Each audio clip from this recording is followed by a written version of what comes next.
It's Mom and Pop Video Shop. Welcome. I don't know what the hell that was, but welcome to the Mom and Pop Video Shop. I'm Joel. I'm Tyson. And today we are covering a movie that I bet him before this started $1 million he won't be able to guess. But then does that mean you're agreeing to Do that I have bet? to just like randomly throw something out? Well, no, Like, I'll give you a year and even genre and everything else. But what I'm saying is, does that mean you'll give me $1 million if you don't get it?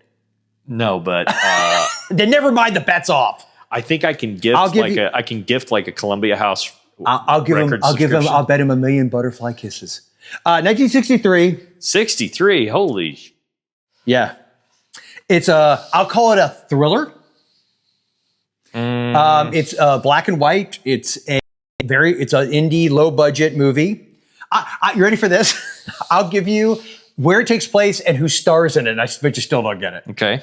So it takes place in a junkyard, like a junkyard type place, and it stars Arch Hall Jr. And it has two different titles that it's known by, one in particular. Okay. I would want $1 million, damn it. No, I get it. No. Okay, I in his defense, most people probably, my buddy Terry, if you're watching Terry, I know you know, but everybody else doesn't know. So it is most commonly known as The Sadist. Got nothing. The Sadist, also known as Sweet Baby Charlie. I got nothing. Okay, you got nothing. All right. Got nothing. So I'll read off the back of the box. I'll do the Blu-ray of Sweet Baby Charlie. So I'll put up. This cover's a little weird. The Blu-ray looks. Is that like a vinegar syndrome or something? I think it was. Does it have a bunch of kick-ass special features? It does have quite a few. Yes, that's why. Because this cover looks like something I would freaking dig. Actually, that one does too. Now. Yeah. Well, it's funny because you would love this movie, by the way. Yeah. You would totally do this movie. So, Sweet Baby Charlie, a.k.a. The Sadist, off the back of the box, a human volcano of unpredictable terror. 3 people driving into Los Angeles, actually they're teachers. There's 2 male teachers and a woman teacher, for a Dodgers game have car trouble and pull off into an old wrecking yard where they are held at bay by a bloodthirsty psycho, Arch Hall Jr., who was in Ega and Wild Guitar, which is a Ray Dennis Steckler movie. Thanks to my buddy Terry, I'm a fan of the great Ray Dennis Steckler. Did you ever see Incredibly Strange Creatures Who Stopped Living and Became Mixed Up Zombies? No, but I've heard of it. Okay. I'd be like that. Have you ever seen it? And his crazy girlfriend. Beautifully shot by Vilmos Zsigmond. Oscar winner, Close Encounters of the Third Kind, The Deer Hunter, and Deliverance. Dude, it's like one of his first movies. Nice. And you can tell. Like, that's what's so cool. We'll get into this. There's shots you're like, oh, bro. Like, the guy, whoever shot this movie knew what they were doing. Because it's a super low budget in a junkyard. Probably made for $1.05, but it just has this aesthetic. You will dig this movie. Now see this cult classic in HD from the original, long thought to be lost negatives, first time anywhere in the world. So, this movie is hard to like get for cheap. It's not hard to find. You can find it online, but I don't think it's streaming anywhere that I can find. Got this DVD. I think it was like $9 or $10. That's funny. They make it look colorized. It's not colorized. It's in black and white. And this is like obviously a very like low budget rip of. It's from Alpha Video. The overall quality, not the DVD that I bought, but the transfer is not great. This I haven't watched yet, but this is supposedly they found the original negative and then put out this Blu-ray. Sweet Baby Charlie. Yeah. Sweet Baby's toy was a rattler. Oh yeah. And then read the little poem on the top too. Hey, sweet baby, what makes you so sweet? The blood on your hands or the snake at your feet? Yeah. So this guy is based. The reason what's cool about this, did you ever heard the movie Badlands with Martin Sheen and Sissy Spacek based on the guy, the killer. What was his name? From True story. Yep. The boyfriend was actually Natural Born Killers was inspired by it too. Yeah. The from 50 whatever year. Why am I brain farting his name, dude? That's gonna north. Keep going. I'll think of it. Yeah. Anyway, point is there was Stephen King was a big. Yes. Yeah. Yep. But it was Starkweather. Starkweather. Thank you. This character is not named that, but that's who it is. I got you. And this came out several years before Badlands. Dude, that's a deep cut out of the ass freaking serial killer. Especially since this is the first one I ever covered it. And it would have been within just a handful of years after it happened. I thought you meant the fact that they used him as. I mean, that's cool too. Yeah. But what is interesting because Starkweather to me is very much so on a watch list Like, I don't know how. So cool. I don't know how to balance a checkbook, but like, dude, But you pull out. Oh, I was going to make a joke when we did the vampires review. You were trying to remember which. You asked me which Baldwin brother. I immediately, oh, it's Daniel.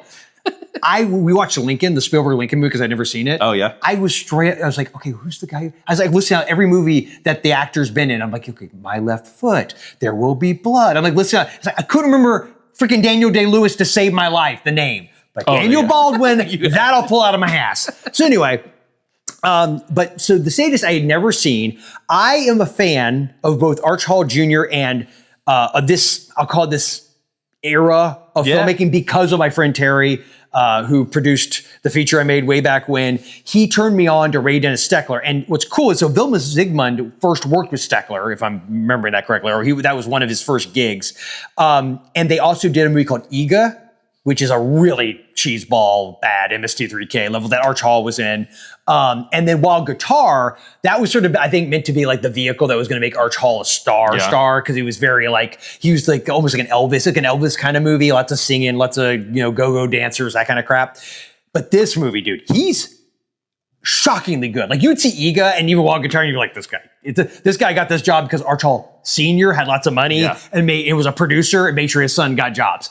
This movie, you're like, bro, dude could act. Like, it's really good. Tell me about the soundtrack. Is there much of one? Because this era, I always think about like old school, like rockabilly. I feel like there's some of that, and the score is like, good. I just can't remember it offhand. Jazz type stuff. No, it's not beatnik jazz. Definitely. They don't list who did the. It's so funny. I don't like the score was. I feel like it was good. I only watched it the one time. It's been several months. So I'm intrigued as hell. So interview with Joe Dante, by the way, and audio commentary with Vilmos Zsigmond, which is the other reason why I wanted this. Yeah. So and it's got the original. This is the original artwork's reversible. That's the original. That'd be a cool one. Well, so would the snake. Yeah, I do. I kind of like that one too a lot. I just like the way it looks. So it's these three teachers. They're actually going to a Dodgers game. So they're headed to LA, and they go into their car starts to break down, and they stop at this old wrecking shop to get some help. And they're sitting there waiting around, and it really does take a while. Like, they get there, there's nobody around seeming. They're like, oh, where do the people go? They're trying to find them. They take a bottle of Coca-Cola from the refrigerator that's in the place. Texas Chainsaw. It's got a Chainsaw Massacre vibe, yes. And they end up, they're waiting, and basically Charlie and his girlfriend, who's just bitch. Yeah, this is pre-Texas Chainsaw. Yeah, it's got that tourist trap. It's got that feel. You know what I mean? It's got that feel, and there's just shots where they're like, we know something's wrong, right? Because we're going in this movie called The Sadist. So they do that awesome thing from this like that era where the opening of the movie is just the eyes of like presumably Arch Hall just looking insane, and it's a voice talking about what a sadist is, what they do. You know what I mean? Like, they want to make sure the audience knows this is totally down. Yeah, you'll love this movie, 100%. So they end up, that's his girlfriend. But it's like there's this over the top quality to the acting from the era, but it's still so engaging. Mm-hmm. And dude, it's dark. Like, some of the crap that happens and things that happen to people, you're gonna be like, this is 1963. I'm excited. They went there. They did that. Damn, dude. Okay. And with the indie films, they could get away with that a lot. I guess, yeah. It feels like a really well-crafted drive-in. Yeah. That's what it is. It's a very well-made drive-in movie. It was written and directed by James Landis, presumably no relation to John, I'm assuming. But yeah, the woman who plays the female teacher, she's great. Like, her character, she's so very like 1963. Gotta remember, this is like probably even when they made this was pre-JFK being assassinated. I always use that as like the benchmark for when stuff starts to really shift. Yeah. So she's still very like, mild-mannered and very, but where they give her a bit of an arc that's actually kind of cool. The two guys that are like, there's like a younger teacher that she might be into a little bit and is into her. And then the older guy who's got a family. What I love is he's the old man teacher, but he's like, I'm about to turn 50. He's like 51. Right. But he's like, when I was a young lad, it's like, shut up. But he looks, it's so funny. I look at him, I'm like, yeah, he looks like he'd be almost somebody's grandpa. Like, I don't know what happened. I'm sure you've seen that image of like Paul Rudd and Wilford Brimley. And like Wilford Brimley in Cocoon was younger than Paul Rudd is now. And you're like, What happened, dude? Do we just use better, like, Vampirism. Yeah, that's what it is. Not that Hollywood drinks the blood of babies or nothing, allegedly. We're not saying that. But anyway, if you've never seen The Sadist or Sweet Baby Charlie, awesome.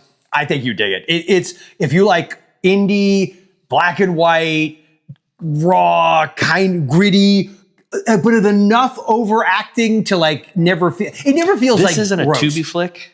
This I seems think like it should be on Tubi. I mean, like it totally sounds like a Tubi. It totally flick, should be on Tubi. But I'm gonna see. Yeah, I will give this for me a 4. Holy cow! Yeah, really? dude. Yeah, I can't wait to watch it again. I legit love it. Obviously, I may let you borrow the crappy version because I actually want to watch it. Obviously, I'm going to refrain, but yeah, I might want to borrow the crappy version. Yeah. It's actually weirdly that was how I watched it, and it was very good because it's like if you can tell, it's like they either took an old VHS and dubbed it. But it's watchable. It's totally watchable. Yeah, I love but it that. adds it's not clean, which kind of adds to the whole. I don't know how clean this. That's print is. definitely the kind of stuff I would show in my booth working at. Oh yeah, and the other thing, this may be in the public domain. Yeah. I'm not 100% sure. I looked it up, and I think that's why this version it's like the Night of the Living Dead. There's a lot of versions like this, where people just churned them out. So I don't know if it's still considered public domain or not. But yeah, totally loved it. The Sadist, aka Sweet Baby Charlie. I think it's got another title as well. But yeah, definitely worth checking out. 4 stars for me. You need to see it. I think you're gonna dig it. I'll be shocked if you come back and go, no, I hated it. I don't know you. Then do I? But just remember, until next time, at Mom and Pop's, our love of... From 1957, Swamp Women. Oh, dude. Have you seen Swamp Women? I know the title. I've never... Swamp Women is, in a nutshell, it's basically these 3 broads.